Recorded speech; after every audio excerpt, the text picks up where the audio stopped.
Hey welcome to once again आज video आम जानिया केमिति एल अप्लाई करिया आम ऑनलाइन रे संपूर्ण प्रोसेस केमिति अप्लाई करा हबो से विषय आज आम जानि नबा। देखंतु आपण जेतेबेले डीएल अप्लाई करिया चाहूचंती तो ता पूर्व आपन को एल अप्लाई करिया पड़ियो। एल आपण नॉर्मल गोटे टेस्ट दवा पड़छि से टेस्ट जदि आपण क्वालिफाई कर दउचंती तो तापर आपण तार एल जेतेबेले आपनकर हे जाउछि तार गोटे मास पर ही आप डीएल अप्लाई करें।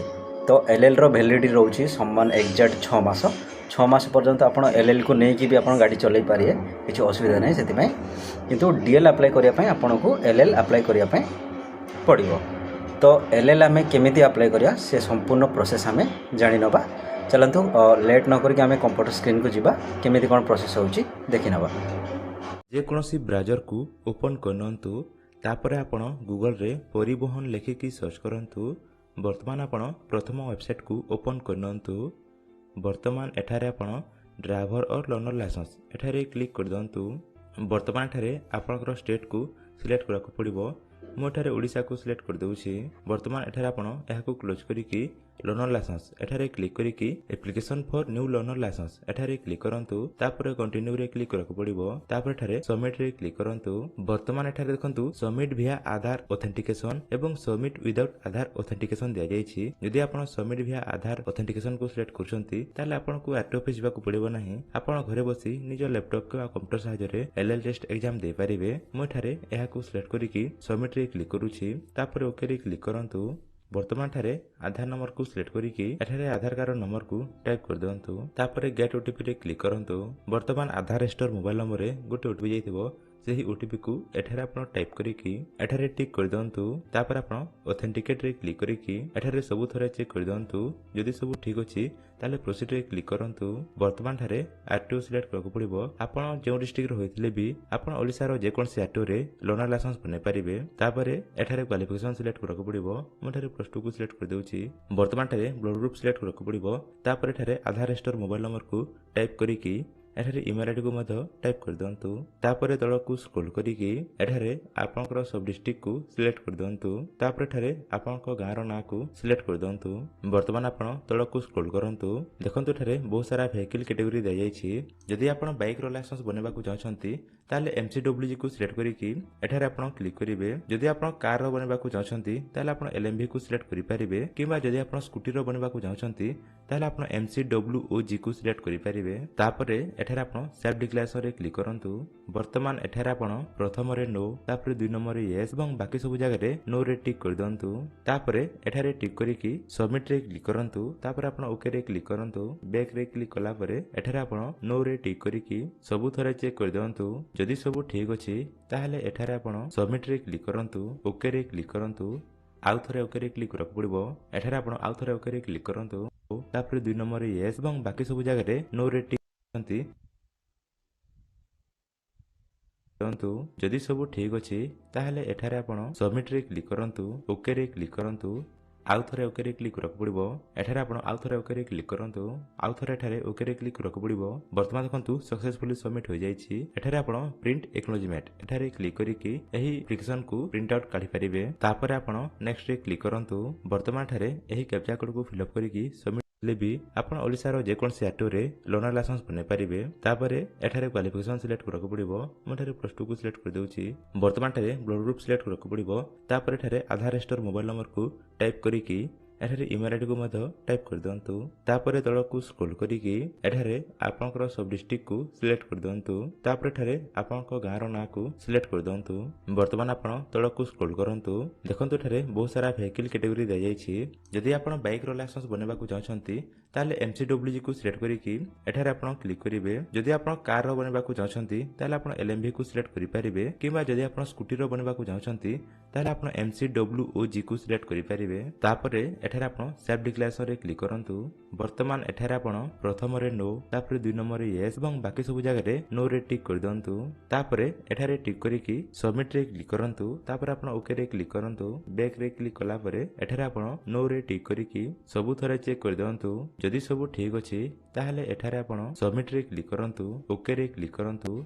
आउ थरे ओके रे क्लिक करक पड़िबो एठारे आपण आउ थरे ओके रे क्लिक करंतु आउ थरे एठारे ओके रे क्लिक करक पड़िबो वर्तमान देखंतु सक्सेसफुली सबमिट हो जाईछि एठारे आपण प्रिंट एक्नॉलेजमेंट एठारे क्लिक करिकि एही एप्लिकेशन को प्रिंट आउट काढी परिबे तापर आपण नेक्स्ट रे क्लिक करंतु वर्तमान ठारे एही कैप्चा कोड को फिल अप करिकि सबमिट रे क्लिक करक पड़िबो वर्तमान आपण तळकु स्क्रॉल करंतु देखंतु ठारे 2 नंबर स्टेप रे डॉक्यूमेंट अपलोड करक पड़िबो एठारे आपण प्रोसीड रे क्लिक करंतु वर्तमान ठारे देखंतु in case of eKYC photo need not to be uploaded signature need to be uploaded एठारे फोटो अपलोड करक पड़िबो नाही किंतु एठारे सिग्नेचर अपलोड करक पड़िबो एठारे आपण जो सिग्नेचर टी अपलोड करिवे से सिग्नेचर साइज 20 केबी रु कम होइतबा दरकार एवं जेपीजी फॉर्मेट रे होइतबा दरकार एठारे आपण ब्राउज रे क्लिक करंतु तापरे सिग्नेचर को सिलेक्ट करिकि ओपन रे क्लिक करंतु वर्तमान एठारे आपण अपलोड एंड व्यू फाइल्स एठारे क्लिक करंतु देखंतु ठारे सिग्नेचर टी अपलोड हो जाईछि तापर आपण तळको स्क्रॉल करिकि save photo and signature image file एठारे क्लिक करंतु तापर एठारे ओके रे क्लिक करक पड़िबो वर्तमान आपण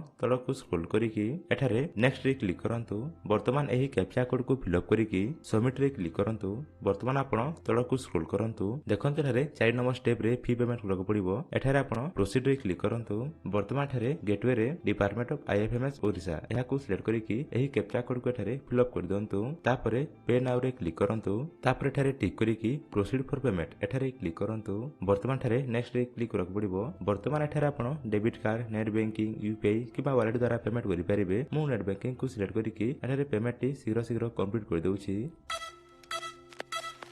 पेमेंट कंप्लीट हला परे आपण एठारे क्लिक करिकि एही रिसीप्ट को प्रिंट आउट काढनंतु तापर आपण होम पेज को आसिकि एप्लिकेशन स्टेटस रे क्लिक करंतु वर्तमान ठारे एप्लिकेशन नंबर एवं डेट ऑफ बर्थ को एठारे टाइप करिकि एठारे एही कैप्चा कोड को फिल अप कर दंतु तापर सबमिट रे क्लिक करक पड़िबो वर्तमान आपण तळको स्क्रॉल करंतु एठारे आपण एलएल टेस्ट लिख हियर एठारे क्लिक करिकि जनरेट ओटीपी रे क्लिक करंतु वर्तमान मोबाइल नंबर रे गोटे ओटीपी जाइतबो सेही ओटीपी को एठारे टाइप करिकि एठारे लैंग्वेज रे इंग्लिश को सिलेक्ट कर दंतु तापर सबमिट रे क्लिक करंतु वर्तमान एठारे क्लिक करक पड़िबो तापर आपण एही वीडियो को प्ले करिकि एहा को कंप्लीट देखि नंतु वीडियोटी कंप्लीट देखि सारला परे एठारे आपण टिक करिवे तापर आपण सबमिट रे क्लिक करंतु वर्तमान ठारे प्रोसीड फॉर एलएल टेस्ट एठारे क्लिक करक पड़िबो वर्तमान ठारे एप्लिकेशन नंबर को टाइप करिकि एही कैप्चा कोड को फिल अप कर दंतु तापर सबमिट रे क्लिक करक पड़िबो वर्तमान ठारे यूज योर कैमरा एठारे आपण अलाउ रे क्लिक करंतु वर्तमान ठारे डेट ऑफ बर्थ एवं पासवर्ड को टाइप कर दंतु जदि पासवर्ड टी आपण को एसएमएस रे जाय नाही ताले आपण रिसेंट पासवर्ड रे क्लिक करिकि पासवर्ड टी आउ थरे मगे परिबे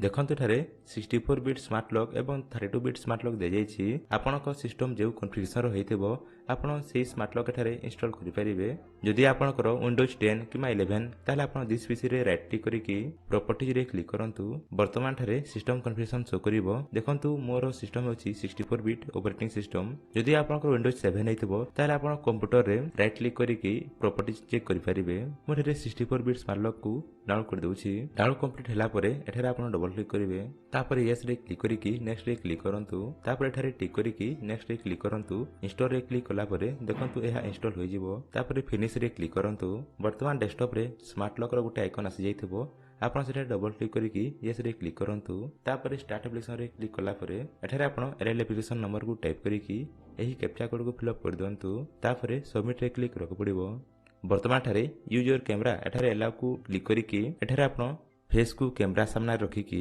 ऑथेंटिकेट रे क्लिक करंतु वर्तमान फेस टी कैप्चर हो जाइछि तापर आपण प्रोसीड रे क्लिक करंतु तापर ठारे लैंग्वेज सिलेक्ट करक पड़िबो आपण जेउ लैंग्वेज रे एग्जाम देबे सेही लैंग्वेज को ठारे सिलेक्ट कर दंतु तापर आपण कंटिन्यू रे क्लिक कर दंतु वर्तमान ठारे आपण को 20 टी क्वेश्चन दिया जाइबो आपण को 20 टी भितरु 12 टी ठीक करक पड़िबो ताले आपण पास होई जिवे प्रत्येक क्वेश्चन पई 30 सेकंड समय रहिछि देखंतु ठारे उद्दिष्ट प्रतीकटी दर्शाय जे यार सठिक उत्तर होछि ऑप्शन 2 आपण ठारे टिक करिकि कंफर्म रे क्लिक करिवे एहिपरि भाबरे आपण बाकी सब क्वेश्चन रो आंसर दे दंतु मठरे शीघ्र कंप्लीट कर दउछि जदि आपण 12 टी ठीक कर दउछंती ताले देखंतु ठारे पास शो करिवो एवं एठारे लर्नर लाइसेंस रो नंबर टी मजा शो करिवो आपण एठारे क्लिक करिकि लर्निंग लाइसेंस टी डाउनलोड करि परिबे जदि आपण फेल की पास ताहा चेक करबा को चाहछंती ताले आपण होम पेज को आसिकि एप्लिकेशन स्टेटस रे क्लिक कर दंतु तापर एठारे एप्लिकेशन नंबर को टाइप करिकि एठारे डेट ऑफ बर्थ को टाइप करक पड़िबो तापर एही कैप्चा कोड को एठारे फिल अप कर दंतु तापर सबमिट रे क्लिक कर दंतु वर्तमान आपण तळको स्क्रॉल करिकि